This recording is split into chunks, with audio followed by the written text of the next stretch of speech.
মানে 1:30মান বজাত আমাৰ মোবাইলত মানে মোৰ হাজবেণ্ডৰ মোবাইলত নটিফিকেশ্যন এটা আহিছে। গতিকে এনেকেতো দোকান বন্ধ কৰাৰ পিছত নটিফিকেশ্যন কেতিয়াও নাহে। তো কালি যেতিয়া আহিছে আমি চেক কৰিলো মানে কিহৰ কাৰণে নটিফিকেশ্যনটো কি আহিছে। তেতিয়া পটককে দেখিলো মানে কিবা এটা হৈ আছে, মুভমেণ্ট এটা গম পাইছো। যেতিয়া ভালকে আমি চেক কৰিলো মানে হৈ থকা ঘটনাটো গোটেই মানে আমি লাইভ দেখিলো মানে ঘৰৰ পৰা। যেতিয়ালৈকে আহিব তেতিয়াতো হৈ গ'ল, লগে লগে 10-15 মিনিটৰ ঘৰৰ ওচৰতে আছে, 10-15 মিনিটৰ ভিতৰত আমি আহি পাইছোহি। তেতিয়াতো আহি বাহিৰত একো নাছিলে, চাটাৰো অকণ বেকা হৈ আছে, তেতিয়া সোমাইছো। আহি তেতিয়া শুনিলো যে ওচৰত আৰু এটা দোকানতো হৈছে বুলি, তেতিয়াহে আমি গম পাওঁ মানে।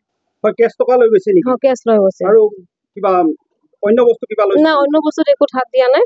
আহিছে চিধা আমাৰ এইটো প্ৰথম এইটো ড্ৰয়াৰটো খুলিছে, কিবৰ্ড আছে এইটো বুজি নাই পোৱা। পিছে কেছৰ ড্ৰয়াৰটো খুলিছে, যিমান যি আছিলে কেছ ললে, 10-20 টকা বান্ডেল এটা আছিলে।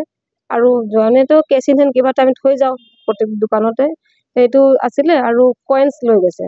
আছিলে লৈ গ'ল আৰু আপোনাৰ ঝাপটো তালা ভাঙিব পৰা নাই, ঝাপবিলাক ভাঙি ভিতৰত সোমাই কিনে আপোনাৰ 5 কেজি মান কেৰি বেগ আছিলে, সেইটো বেগটো পুৰা লৈ গ'লে, চব্জি লৈ গ'লে, কম্পিউটাৰ পাৰ্লাৰটো লৈ গ'লে।